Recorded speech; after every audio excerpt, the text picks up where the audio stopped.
Hello, ninth grader. How are you today? I hope you are in good condition. Meet me again with Miss Puri in English lesson, and the material we'll learn this time is command and prohibition. Halo siswa kelas 9, apa kabarmu hari ini? Semoga kamu dalam keadaan sehat walafiat ya. Jumpa lagi dengan Bu Puri di pelajaran bahasa Inggris. Materi yang akan kita pelajari kali ini adalah tentang command and prohibition. So what is command and prohibition? Command dalam bahasa Indonesia adalah perintah, sedangkan prohibition artinya larangan. Kita lihat foto-foto berbagai macam notis atau caution berikut ini. Caution atau notis itu artinya papan peringatan dalam bahasa Indonesia. Dan pastinya kamu sering sekali melihat caution atau papan peringatan seperti ini di lingkungan sekitar kamu ya. Contohnya seperti foto ini. Bacaannya caution, dangerous, don't touch. Artinya berbahaya, jangan menyentuh atau dilarang menyentuh. Caution ini biasanya kamu lihat di tempat-tempat seperti museum, galeri seni, atau tempat-tempat yang mengandung bahan berbahaya atau memiliki listrik tegangan tinggi. Kemudian ada bike route, yang artinya rute sepeda. Caution ini memberikan perintah kepada pengguna sepeda agar mengikuti petunjuk yang diarahkan oleh papan peringatan ini. Kemudian ada slow children at play, pedestrian prohibited, road closed, elderly people, atau rest area direction. Nah, semua caution ini isinya berupa peringatan. Jika isinya perintah, maka dinamakan command. Jika isi peringatannya berupa larangan, maka disebutnya prohibition. Sekarang kita pelajari bagaimana caranya menyusun command atau kalimat perintah dalam bahasa Inggris ya. Pertama, kita pelajari pola kalimat command. Command adalah kalimat perintah yang menggunakan kalimat imperatif, yaitu kalimat yang terdiri dari verbs diikuti dengan nouns diikuti dengan adverb. Verb itu adalah kata kerja, noun adalah kata benda, adverb adalah keterangan. Contoh, close the window. Close adalah verb, the window adalah noun. Tutup jendela. Tutup adalah kata kerjanya, the window adalah kata bendanya. Kemudian ada put off your shoes. Lepaskan alas kakimu. Oke, lepaskan adalah kata kerja, alas kakimu adalah kata benda. Kemudian ada stop here. Berhenti di sini, berhenti adalah kata kerja, di sini adalah kata keterangan. Kemudian ada keep silence. Keep itu jagalah ketenangan. Keep adalah kata kerjanya, silence adalah kata benda. Selanjutnya kita pelajari pola kalimat prohibition. Prohibition adalah kalimat yang berisi larangan. Nah, biasanya diawali dengan kata jangan atau dilarang. Untuk membuat kalimat prohibition, kita bisa menggunakan dua cara. Cara pertama, membuat kalimat prohibition dengan menggunakan kata kerja bantu do not atau don't. Pola kalimatnya adalah seperti ini, yaitu kita gunakan do not atau bisa disingkat dengan kata don't, diikuti dengan verb atau kata kerja, diikuti dengan kata benda atau noun, diikuti dengan adverb atau kata keterangan. Contohnya seperti ini, don't open the window. Don't artinya jangan, open adalah kata kerja, the window adalah kata benda. Jangan buka jendela. Kemudian ada do not step on the grass. Do not adalah jangan atau dilarang. Step on artinya menginjak. The grass rumput. Jangan menginjak rumput. Berarti ini jangan. Step on adalah kata kerja. The grass adalah kata benda. Kemudian ada do not cheat on the test. Dilarang menyontek pada saat ujian. Do not adalah jangan, cheatnya adalah kata kerja, on the test adalah kata keterangan. Ya. Cara kedua, membuat kalimat prohibition dengan menggunakan kata no. Ya. Pola kalimatnya adalah seperti ini.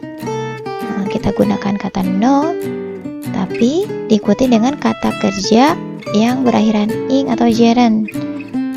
Kemudian diikuti dengan noun atau kata benda, atau bisa juga diikuti dengan adverb atau kata keterangan. Nah, contohnya seperti ini. No smoking, dilarang merokok. Nah, smoking ini berasal dari kata smoke, ditambahkan dengan akhiran ing, karena kata no itu harus diikuti dengan kata kerja berakhiran ing atau kata benda ya. Kalau bisa juga menggunakan kata don't, tapi ingnya hilang, jadi kembali ke kata kerja untuk awal. No smoking menjadi don't smoke ya. Kemudian ada no parking, ini sama artinya dengan don't park here. Kemudian no turning left, don't turn left ya. Nah, itu adalah pola kalimat yang digunakan untuk membuat kalimat prohibition atau kalimat yang berisi larangan. Nah, sekarang kita coba berlatih untuk menyusun kalimat. Nah, di sini ada beberapa contoh kalimat untuk latihan.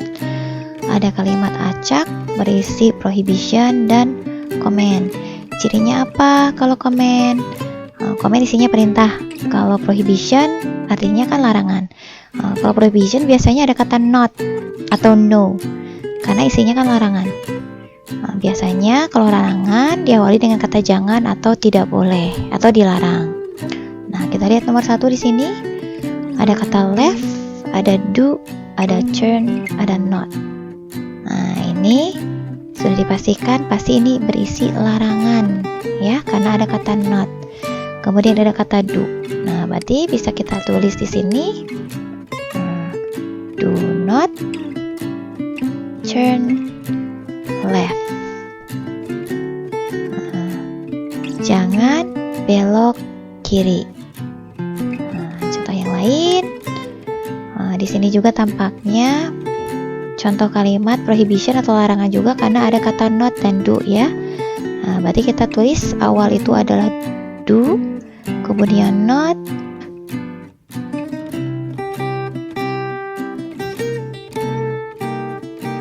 do not park here. Do not, jangan. Kemudian park adalah kata kerjanya, here adalah kata keterangan. Jangan parkir di sini. Ya. Nah, itu contoh menyusun kalimat comment atau prohibition. Jadi kalian patokannya di sini aja, ya. Kalau perintah diawali dengan kata kerja diikuti dengan kata benda dan atau keterangan. Kalau prohibition kalian bisa menggunakan dua cara, yaitu menggunakan do not atau no.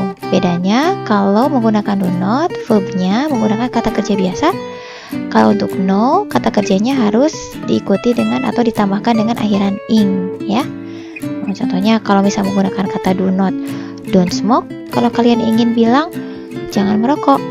Tapi kalau ingin menggunakan kata no, kita ubah kata kerjanya menggunakan akhiran ing menjadi no smoking. Nah, seperti itu ya. Nah, selanjutnya kita coba membuat kalimat comment dan prohibition berdasarkan notis atau simbol peringan di lingkungan sehari-hari. Contohnya seperti ini. Mungkin simbol-simbol atau notis semacam ini sering kalian lihat ya di sekitar lingkungan kalian. Terus bagaimana cara membedakan mana comment, mana prohibition? Nah, caranya mudah. Tinggal kalian lihat ada tanda lingkaran dan ada garis merah seperti ini. Nah, ini artinya prohibition atau larangan. Kalau misalkan tidak ada, berarti itu adalah comment atau perintah. Ya. Jadi bisa dipastikan ciri khas dari prohibition itu adalah simbolnya ada lingkaran merah, kemudian ada garis silangnya ya, satunya ini. Oke, contohnya seperti ini nomor 1. Ada gambar kamera, tapi ada tanda lingkaran merah dan garis merahnya juga. Bisa dipastikan ini adalah larangan. Berarti artinya simbol ini memberitahu kita bahwa kita dilarang untuk mengambil foto, ya. Nah, bagaimana cara membuat kalimatnya? Seperti yang sudah dicontohkan tadi, ya di atas. Kita menggunakan kata don't atau no, ya. Oke. kita coba di sini. Do not, ya, jangan mengambil. Karena mengambil ada kata kerja. Dalam bahasa Inggris, mengambil artinya adalah take. Jangan mengambil, ya, jangan mengambil foto. Foto bahasa Inggrisnya adalah photograph, ya. Jangan mengambil foto. Nah, ini adalah kalimat prohibition. Oke, kita lihat simbol selanjutnya. Ada tanda panah lurus ke depan. Nah, ini berarti menyuruh kita untuk jalan terus atau jalan lurus. Nah, kita langsung menggunakan kata kerja. Jangan menggunakan kata do not karena ini bukan larangan.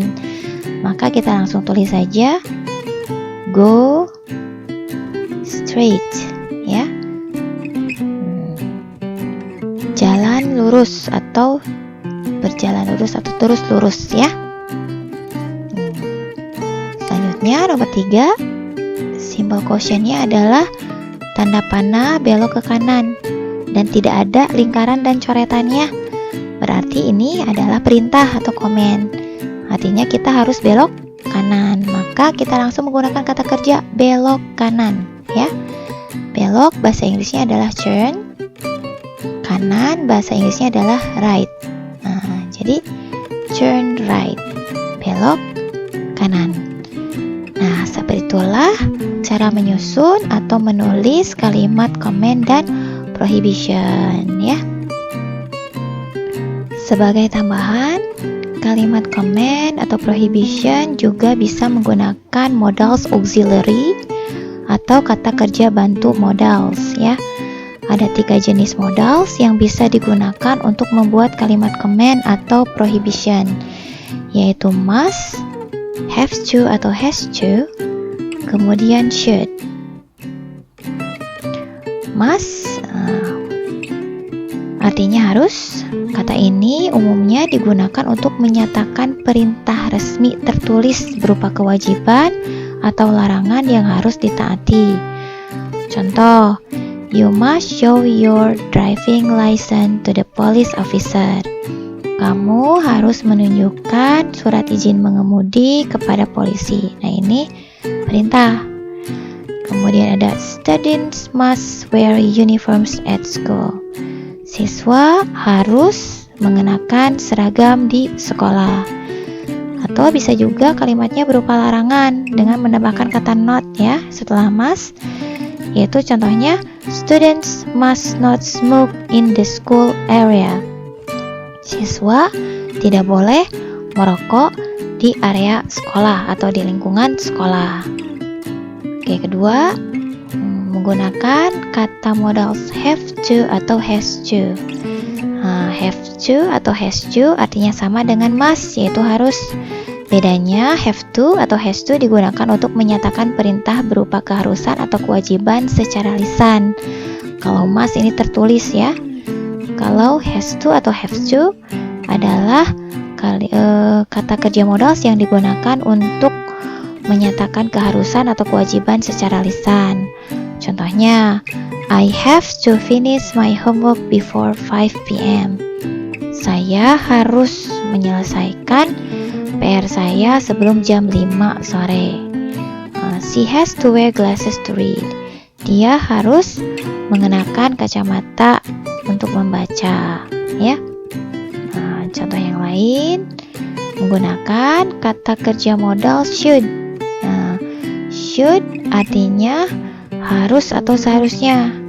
Kata should digunakan untuk menyatakan kewajiban berupa perintah yang bersifat saran atau nasihat. Jadi tidak wajib, ya. Jadi dilakukan bagus, tidak juga tidak apa-apa. Tapi artinya sama dengan have to atau must, artinya harus. Cuman kalau untuk should, perintahnya lebih bersifat saran atau nasihat. Contohnya, you should ask the teacher's permission before leaving the class. Kamu seharusnya atau kamu harus meminta izin kepada guru sebelum meninggalkan kelas. Atau bisa juga dengan I should call my mother more often.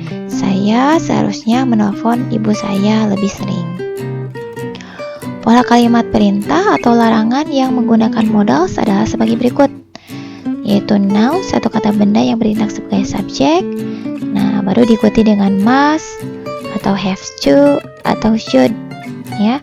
Kemudian diikuti dengan verb atau kata kerja, diikuti dengan kata benda atau kata keterangan yang bertindak sebagai objek atau komplement pada kalimat. Nah, seperti itulah pembahasan tentang command and prohibition kali ini. Semoga kalian bisa memahami dan membedakan apa itu command, apa itu prohibition, dan bagaimana cara menyusun kalimatnya dengan benar. Jika ada sesuatu yang ingin kalian tanyakan berkaitan dengan materi command and prohibition kali ini, silakan kalian tanyakan lewat WhatsApp group atau boleh juga ditulis langsung di kolom komentar ya. Sekian penjelasan dari Ibu kali ini. See you in the next lesson. Bye-bye.